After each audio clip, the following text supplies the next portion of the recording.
Hey everyone, welcome back to the channel. Thank you for being here. My name is Andrew, coming to you from the beautiful Carolinas. Today's topic is going to be as the spell wears off, clarity appears. Think about that for a minute. Everyone, if you like the content, please like, subscribe, and share.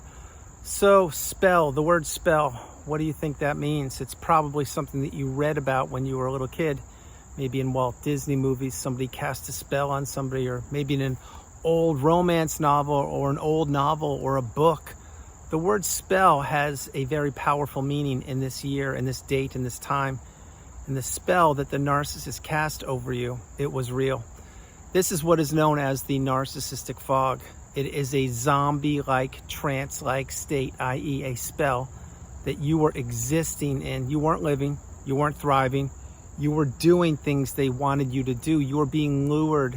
You were being drawn in. You were being sucked into doing things they wanted you to do. It was as if you were under a spell. Think about what I'm sharing with you. The narcissist manipulates people many different ways. One way, the main way they manipulate people, it's not by their looks. It's not by their charm. It's not by them batting their eyelashes. It is mental jujitsu.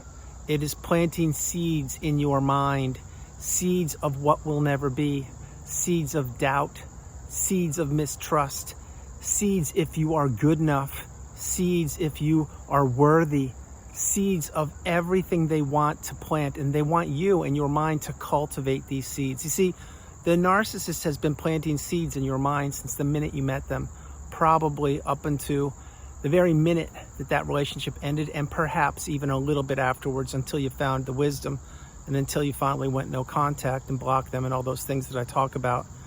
But the spell, as the spell dissipates, clarity arrives. This is completely accurate and true. Think about who you were before you met the narcissist. You probably had a clear mind. You most likely were living your life with rose-tinted glasses, which means you were seeing the good in everybody. You probably were a people pleaser or a high-level empath, giving to a fault. You most likely were the white sheep or the black sheep of the family, which meant you kept the family together. You were the glue. People turned to you and looked to you to solve their problems. And everybody and anybody would consume your energy, your effort, your mindset, and your abilities. And they wouldn't thank you. They wouldn't say, hey, I appreciate that. What they would do is, over time, they became accustomed to doing things for them. This is why no good deed goes unpunished, not only in the narcissistic relationship, but with fringe people who themselves could be users or abusers or manipulators. Everybody, and I mean everybody, reveals themselves over time. In time, you revealed yourself. I certainly have. The narcissist has, and everyone else will if you give them enough rope. They will reveal themselves. Now, having said that, the spell, think about this.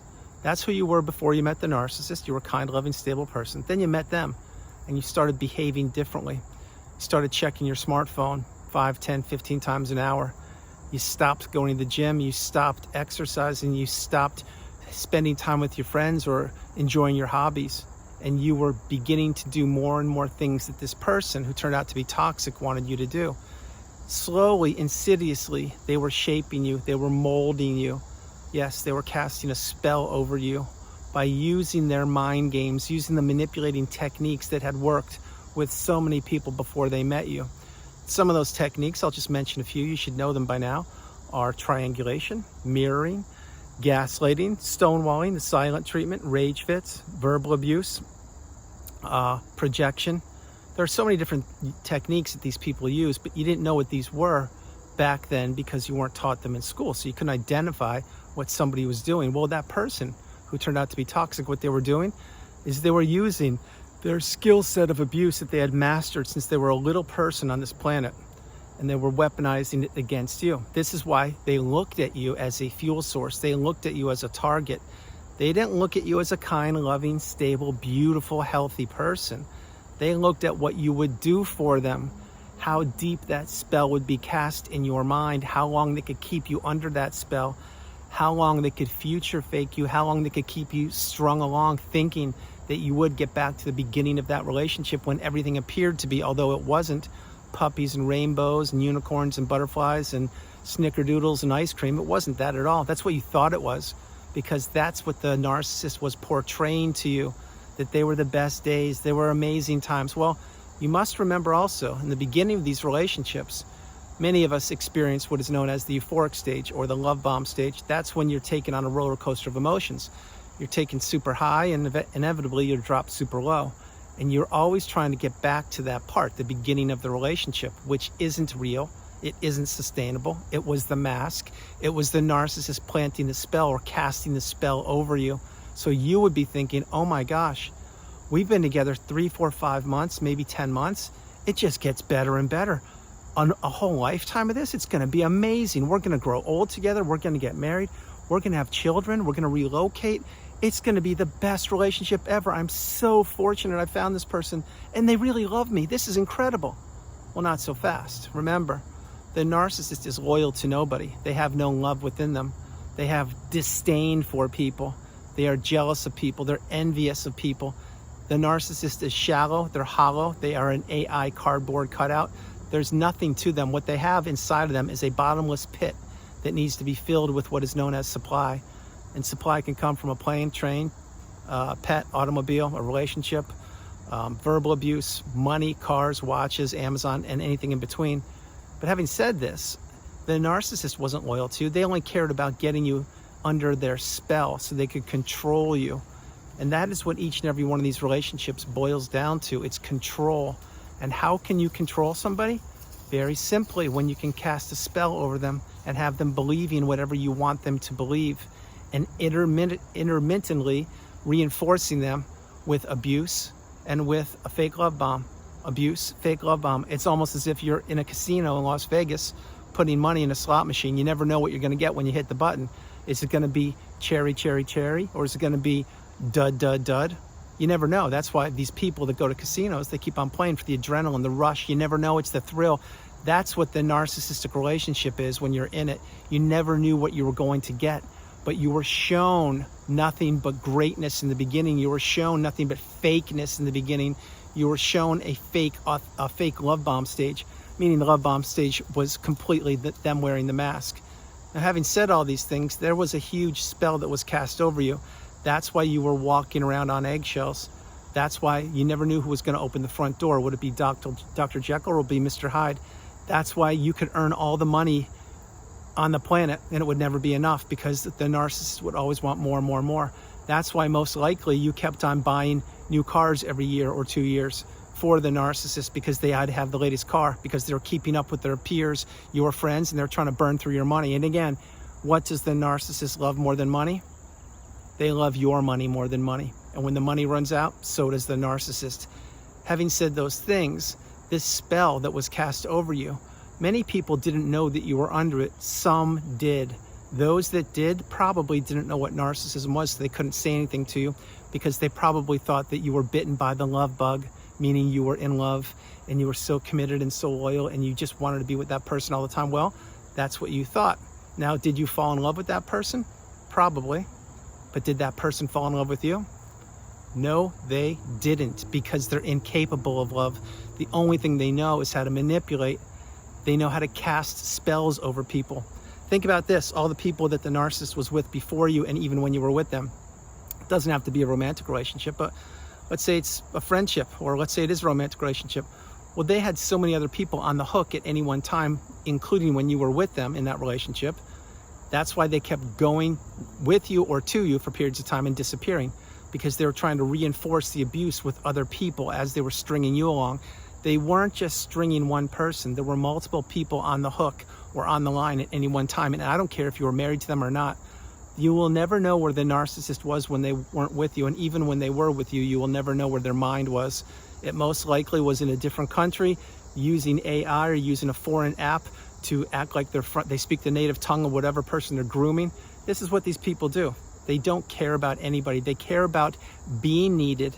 They care about keeping the spell cast over people. They care about people doing things for them so they can insidiously and parasitically suck all the life out of these people. That's why once you identify who this narcissist is or who these people are, you need to run for the hills. You need to get away from them as far and as fast as you possibly can and go no contact. But once that relationship ended, no matter how it ended, there was a big learning curve for you. You had to figure out what narcissism was, and you did. Very few before you have figured it out, and to this day, whatever day it is today, and you know what day it is, whatever year this is, very few people still have figured it out. They can claim they know what it is, and they can talk about it because it's in vogue these days. Oh, that person's gaslighting, or oh, that person's a narcissist. Well, if you've been in the cycle, you know what I'm talking about. If you haven't been in a cycle, you should count your lucky stars. And if you don't know what narcissism is, you better really, really be grateful that you haven't experienced it firsthand, because when it finds you, and my hope is it doesn't, it will knock you off of this planet like you have no idea, because you'll be cast under a spell and you won't know how to get out of it. Now, having said that, post-relationship, you figured it out. You put yourself back together second by second, minute by minute, day by day, month by month, and eventually you reach the pinnacle of indifference, the mountaintop of indifference. And as you were healing, the narcissist was getting weaker. As they were getting weaker, you were getting stronger. As you were getting stronger, more and more clarity was arriving in your mind. As the clarity arrived, the spell was being broken slowly, day over day. This is why you must journal, you must meditate, you must talk to a therapist who knows what they're talking about. You have to watch videos, you have to read, you have to heal childhood wounds, you have to stay in that cocoon of boundaries, insulate and protect yourself, and you need to really slow your life down, and you need to remove all toxicity from any avenue of communication with you whatsoever, beginning with the narcissist, but not exclusively held to that person. There are fringe people, I can assure you, in your family, your extended family, your neighbors, maybe some of your friends are toxic, who knows? Not everybody's the narcissist, and not everybody has your worst interest at heart, but a lot of people, you'd be surprised, when you needed help, they all disappeared. A lot of people disappeared, even though they claimed that they were your friend. Remember, everybody, and I mean everybody, reveals themselves in time. Having said all these things, before I get ready to close the video, as the clarity returns or arrives, the spell is being broken more and more. And this is when you're really seeing that relationship for what it was, not what you thought it was, and not the way the narcissist portrayed it to you. Meaning the narcissist, when you're in that relationship, and even post-relationship, they told you it was your fault. They said you would never add up, you'd never accomplish anything. You're so worthless, you're so helpless. You'll never get over me. You'll be pining for me forever. All my exes want to be with me. You'll be no different. They say things like that because they're trying to twist the knife in a person, and they don't want that person to believe.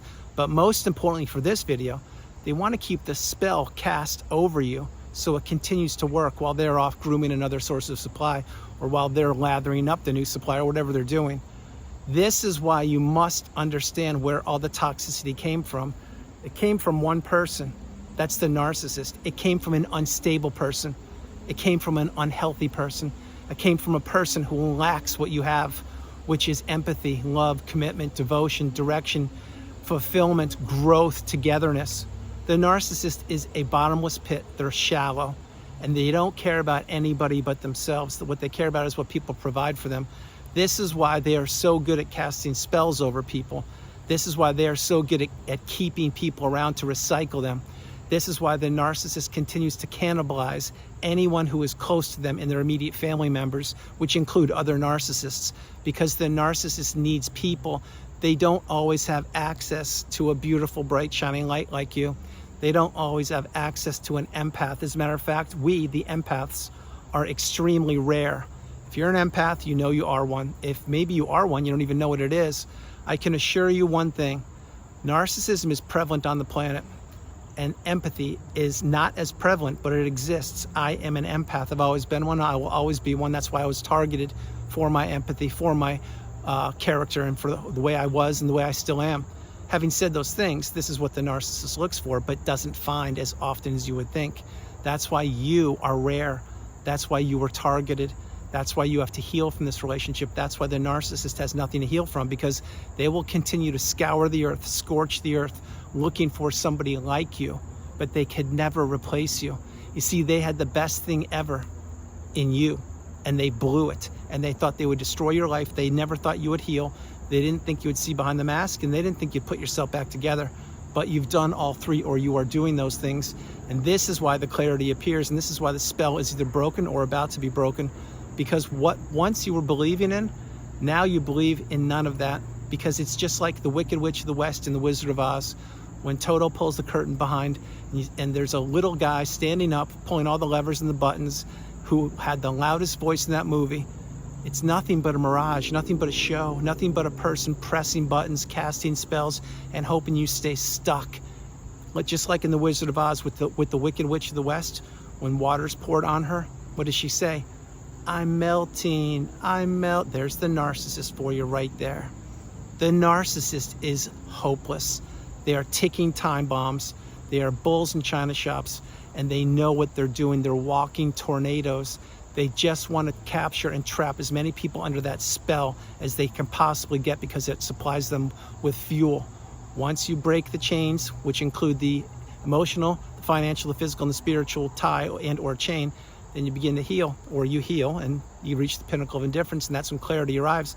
That's when nobody, and I mean nobody, can cast a spell on you any longer. Not one person, because now you see the signs. Now you can say the strongest word in the English language, which is no. And when you say no to something or someone, you are saying yes to yourself, and you now have boundaries, and you now can identify what toxicity is in a second.